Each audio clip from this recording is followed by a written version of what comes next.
Cukup sudah ya. Jadi ada pertanyaan, kemudian sudah ada jawaban dari beberapa pertanyaan kawan-kawan ya. Jadi saya akan memberikan sedikit tanggapan. Pertama, sebagaimana yang sudah kita sampaikan di pertemuan awal kemarin, sesungguhnya mata kuliah ini itu adalah aplikasi dari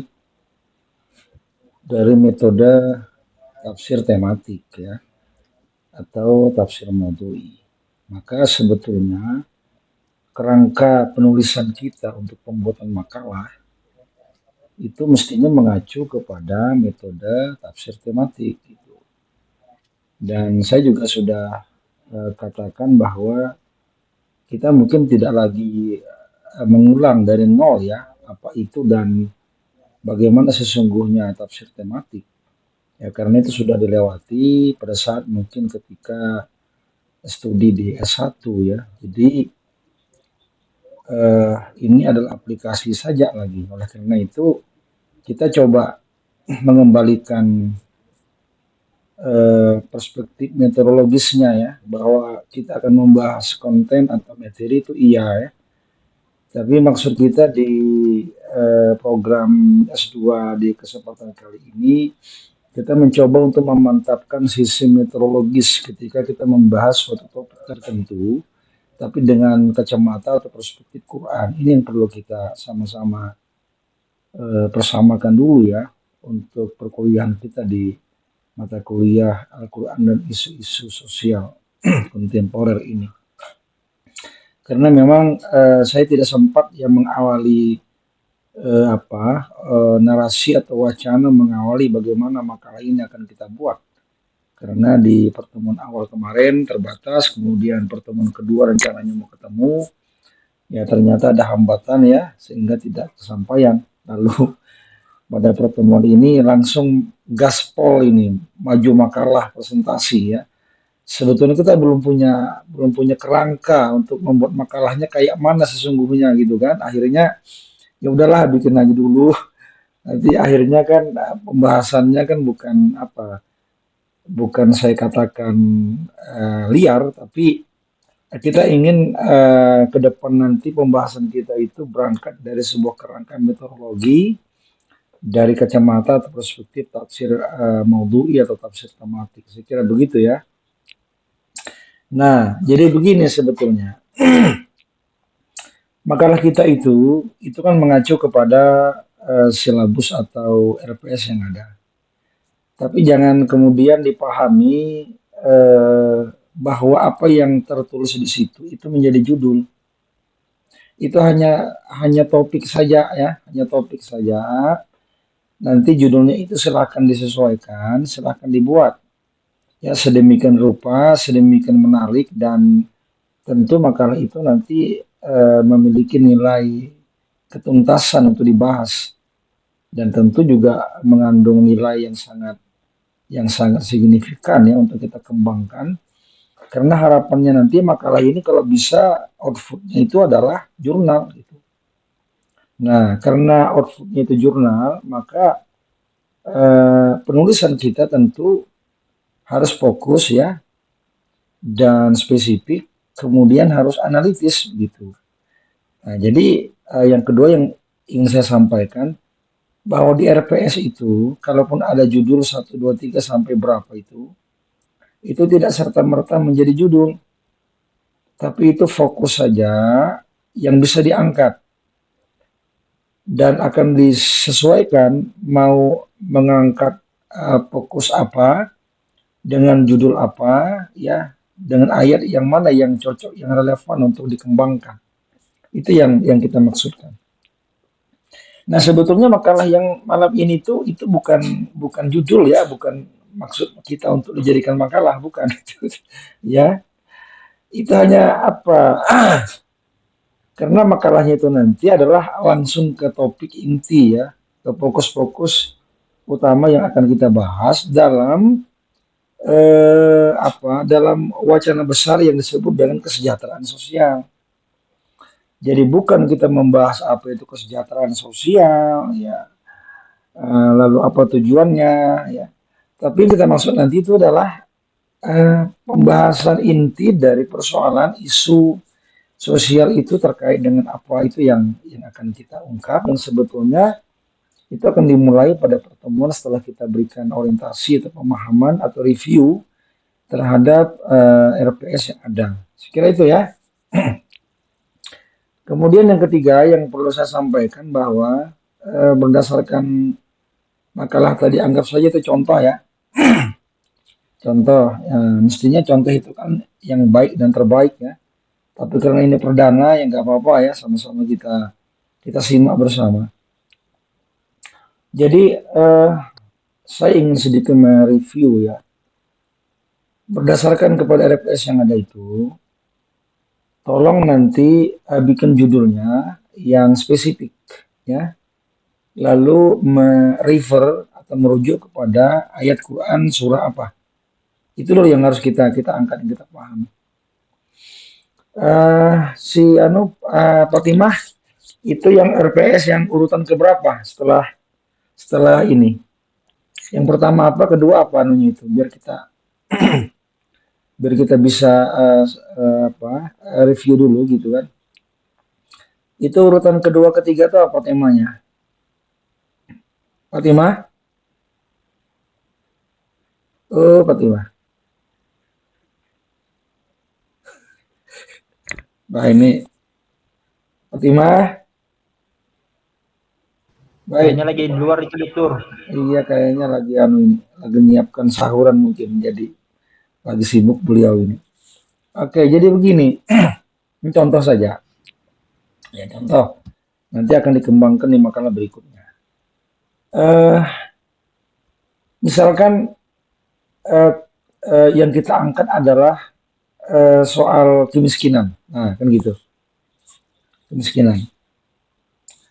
Maka itu jadikan fokus utama ya untuk makalah kita.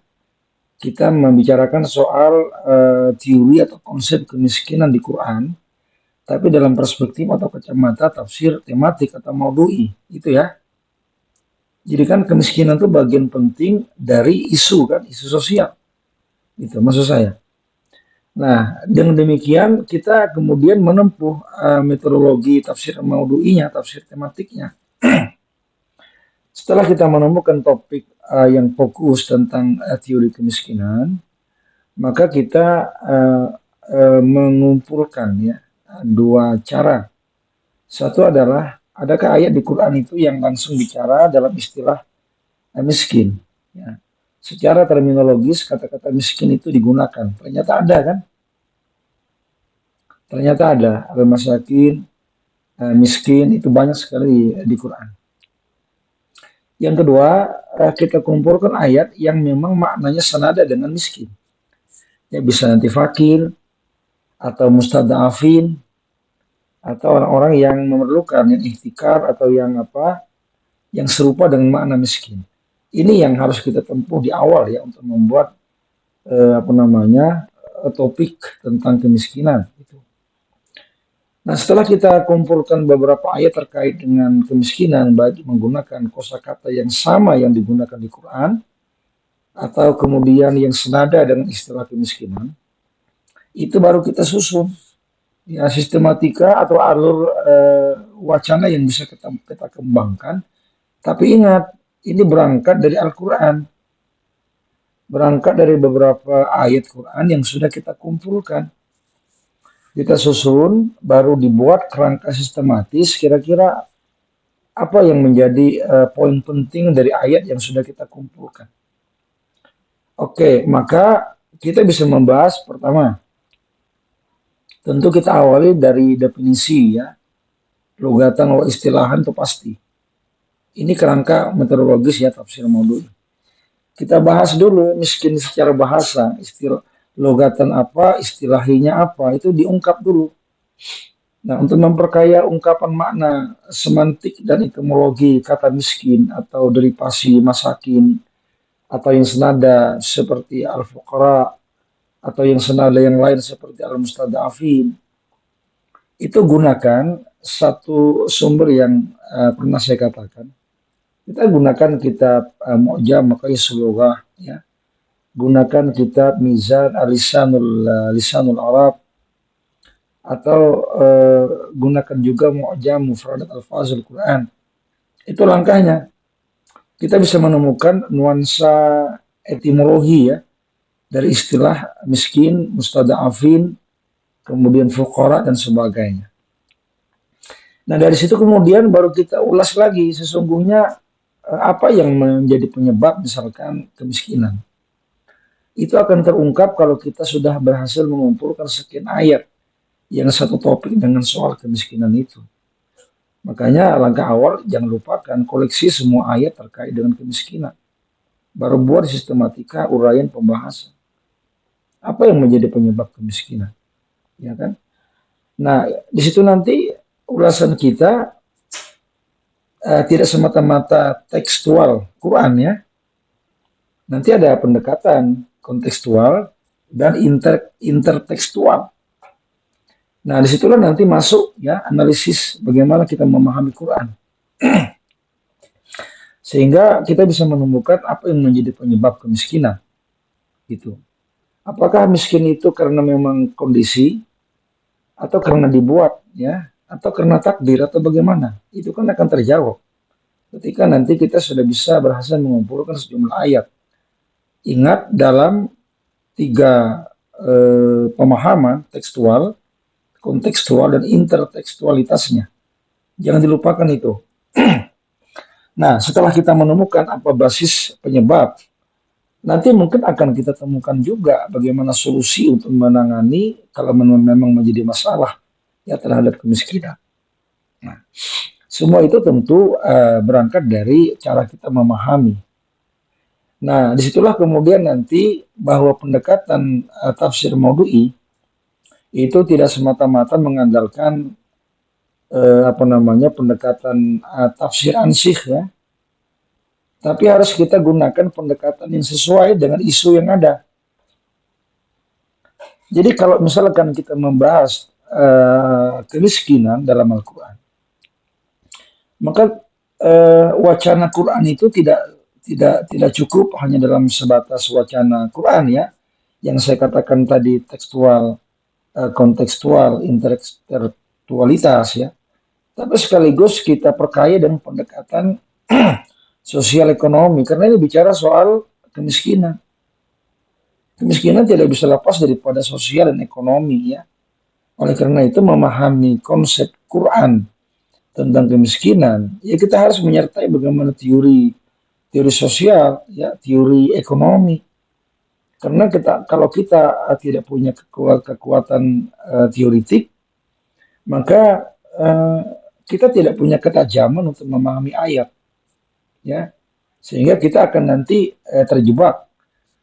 Itulah yang dikatakan oleh Karl Marx. Kalau begitu, agama itu, apalagi yang bersumber kepada spiritual wahyu, ya Islam itu dari Quran, itu ternyata tidak merubah kondisi perekonomian masyarakat. Itu memang pendapat dia seperti itu. Karena memang kita memandang Quran sebagai norma, ya, yang tidak diberi pisau analisis yang kemudian terkait dengan fenomena yang ada. Jadi kalau itu melihat agama itu kan candu. Jadi religion is opium ya, ya sebagai candu bagi manusia. Karena dianggap dia tidak memberikan dampak pengaruh kepada kehidupan ekonomi masyarakat. Nah, padahal kalau kita lihat teori misalkan Max Weber, sesungguhnya agama itu justru memberikan motivasi kuat ya. Orang itu kenapa bisa bekerja kuat? Ya karena dorongan agama yang kuat. Kenapa orang itu senang berimpak, berzakat, bersedekah? Ya karena dorongan agama yang kuat. Itu kan Max Weber, kebalikan daripada Karl Marx. Nah, maksud saya pembahasan kita tentang konsep kemiskinan itu jangan lupakan pendekatan yang sesuai dengan keilmuan yang berkembang. Dalam hal ini, teori tentang kemiskinan, mau tidak mau, suka tidak suka, kita harus pakai kacamata teori sosial dan ekonomi, ya. Karena kemiskinan itu tidak murni kemiskinan bawaan, ya kan? Tapi karena kemiskinan yang struktural. Iya, Itu yang perlu kita pahami. Orang itu miskin, oke lah, mungkin orang tuanya miskin lalu anaknya miskin gitu kan. Bahkan ada istilah kalau miskin itu sampai berapa turunan Fatimah? Sampai 7 turunan gitu kan. Tapi yang ke-8 kaya itu. Anak ke-8 kayak Ya, yang kaya ke-8. raya. Kan 7 turunan aja. Nah, tetapi itu kan kemiskinan apa? Kemiskinan turunan. Tapi sesungguhnya yang paling penting itu yang kita pahami, kemiskinan terjadi bukan karena turunan ya, bukan karena keadaan dia, bawaan dia dari orang tua dan nenek-nenek moyang dia. Tapi miskin itu karena dibentuk oleh struktur yang ada. Nah, disitulah kita bisa memahami kenapa ayat misalkan arwa'aital ladzi yukadzibu biddin, tahukah Anda orang yang mendustakan agama? Apa jawabannya? Mereka lah yang menyanyiakan anak yatim. Tuh. Anak yatim itu kalau kita klaim sebagai orang miskin, itu bukan karena dia tidak punya bapak, tidak punya ibu, tapi karena orang sekitar yang memiskinkan dia. Orang lain tidak peduli, itu persoalannya.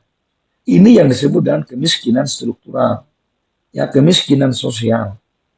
Nah disitulah Quran itu bicara luar biasa ketika surah Al-Ma'un turun, ya kan? Bagaimana dia berhardik anak yatim, kemudian bahkan menghalangi orang untuk berbuat baik. Itulah pendusta agama. Nah dalam kacamata itu sesungguhnya agama itu kan berperan penting bagaimana kita melestarikan perekonomian yang berkembang dan bisa mengentaskan kemiskinan kan.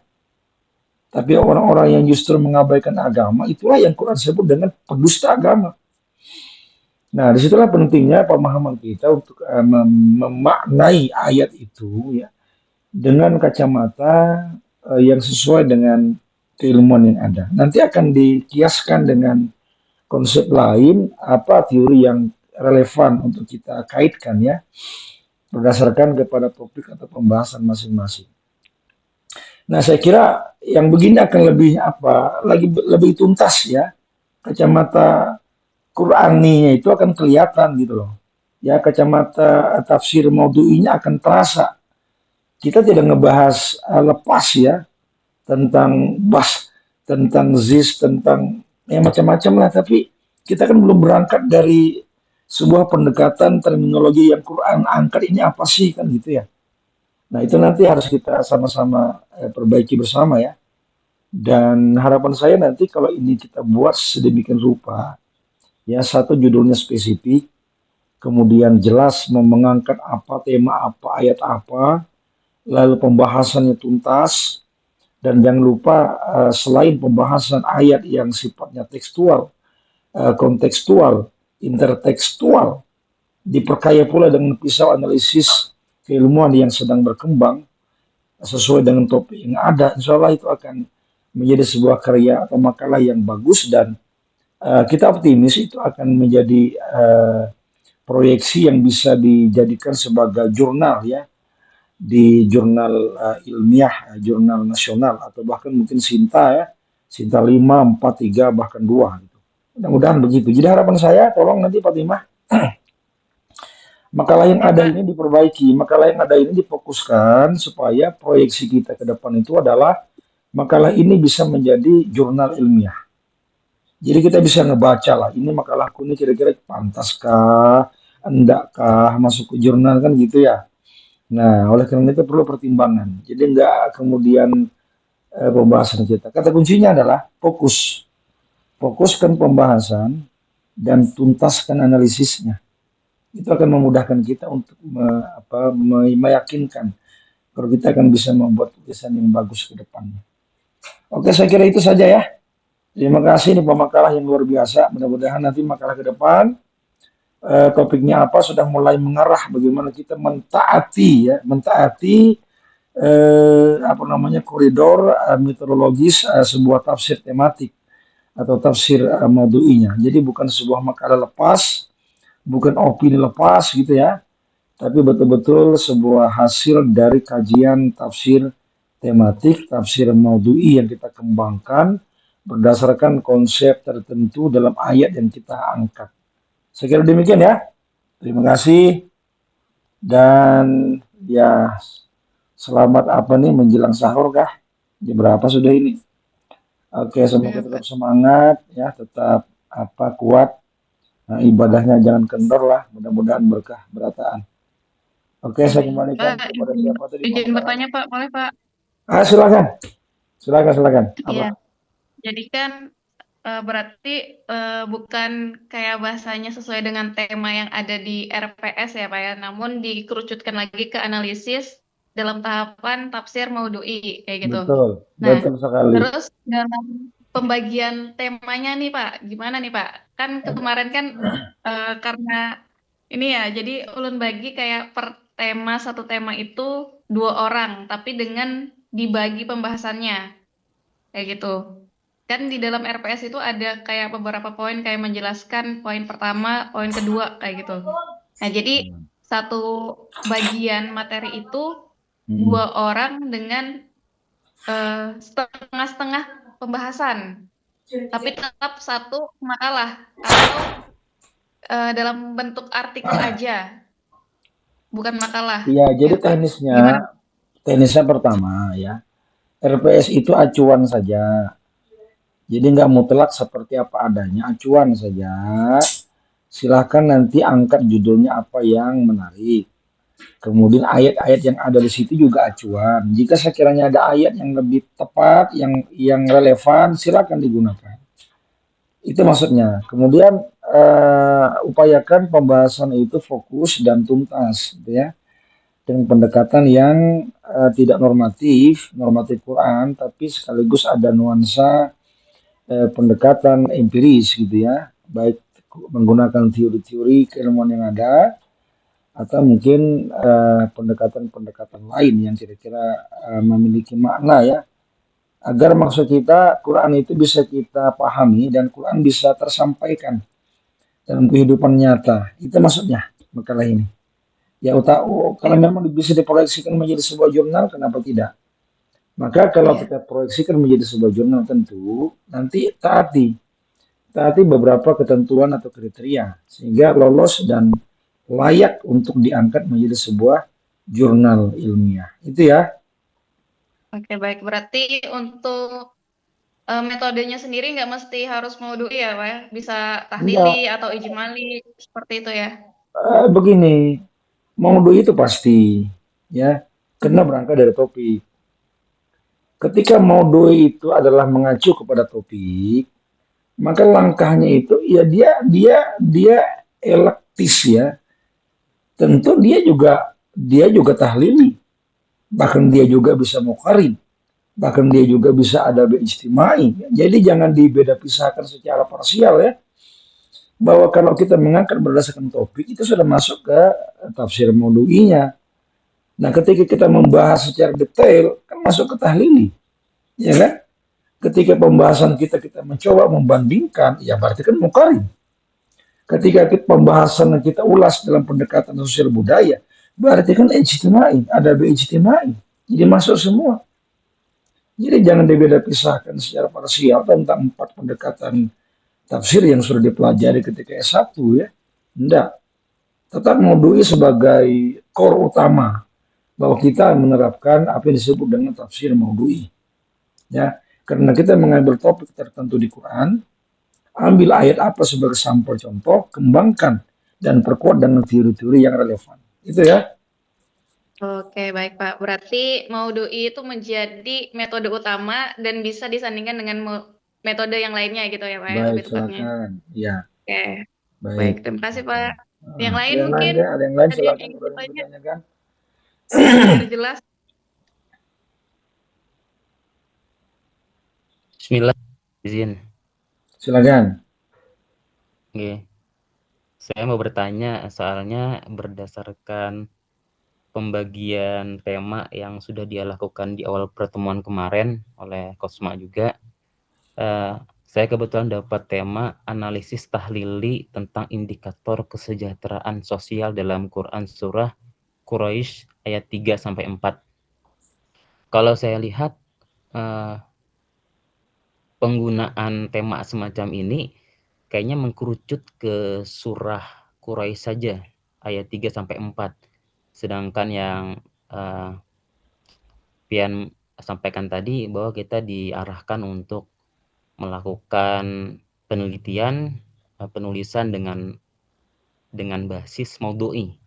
Sedangkan tema yang saya dapat misalkan itu mengkerucut ke 1 atau 2 ayat saja, apakah kita tetap bisa paksakan untuk jadi tema menjadi kerangka maudhu'i atau fokus ke kerangka tahlil ya Ustaz? Ya, jadi gini, kalaupun kita istilahkan ada yang disebut dengan tahlili ya. Tahlil itu kan analisis ya, yang sifatnya adalah sistemik berurutan. Tapi kan dia itu kita gunakan dalam kesatuan tafsir maudhu'i. Nah, topik kita itu adalah kita angkat khusus surah Al-Quraisy ya. Ayat berapa. Enggak apa-apa, itu sah-sah saja. Jadi topiknya soal apa itu? Surah Al-Quraisy topik apa itu terkait dengan tentang 3 pilar perdagangan? Tentang 3 pilar mengenai indikator kesejahteraan sosial. Iya, enggak apa-apa. Jadi topiknya adalah atau maudhu'nya adalah indikator kesejahteraan. Lalu sampelnya Al-Quraisy. Enggak apa-apa. Bahwa yang disebut dengan tahlil itu kan uraian. Nah, nanti begini. Kalaupun kemudian ayat utamanya adalah Quraisy, tentu ketika kita menganalisis atau mentahlil, itu harus menyertakan ayat-ayat yang terkait. Nggak bisa juga semata-mata itu. Karena Quran itu yufasiru ba'dahu ba'da. Nggak bisa dia berdiri sendiri. Tapi sebagai sebuah kerangka acuan pembahasan, kita letakkan ayat itu sebagai ayat utama. Lalu dibantu oleh ayat lain yang relevan. Itulah cara kerja dari tafsir maudhu'i, ya. Bahwa kita kemudian mengulas, mengurai lebih mendetail, itu kan secara bahasa namanya kan tahlili. Itulah saya bilang tadi, kita enggak juga harus terpaku dengan pemilahan mana maudhu'i, mana tahlili kan. Itu menjadi satu kesatuan saja gitu. Tapi core utamanya ialah kita menetapkan topik ya. Ternyata topik indikator kesejahteraan itu bisa diangkat dari surah Quraisy. Nanti ada banyak ayat yang mengitari ayat itu, sehingga kemudian konsep Al-Quraisy itu akan semakin utuh. Bahkan kita akan mengalami kesalahan fatal kalau hanya ngebaca Al-Quraisy saja, tanpa kemudian melibatkan ayat yang terkait dengan itu. Nah, kalau kita meminjam istilah Toseiku Izutsu ya, itu bukunya tentang semantik Quran, ya, itu dia menggambarkan bahwa satu terminologi Quran itu punya banyak jaringan yang menyetari di sekitarnya. Sehingga kemudian kayak jaring laba-laba. Lalu jaring laba-laba itu akan membentuk fokus di tengah yang membantu pemahaman sentral kita tentang persoalan apa. Itu sebabnya nanti, itu contoh saja Al-Quraisy sebagai tema utama ya. Tapi nanti perkuat dengan ayat-ayat lain yang menjadi penjelas atau penguat. Dan itu memang gaya bahasa daripada tafsir maudhu'i. Ditambah pula nanti dengan pendekatan keilmuan ya, sosial, ekonomi, budaya, bahkan politik, bahkan keagamaan, gitu kan? Gitu. Jadi begitu saya kira. Terima kasih, Ustaz. Baik, cukup sudah saya kira ya. Nanti kita sambil lagi. Silakan saya kembalikan ke siapa tadi? Moderator ke siapa? Oke. Moderator. Host.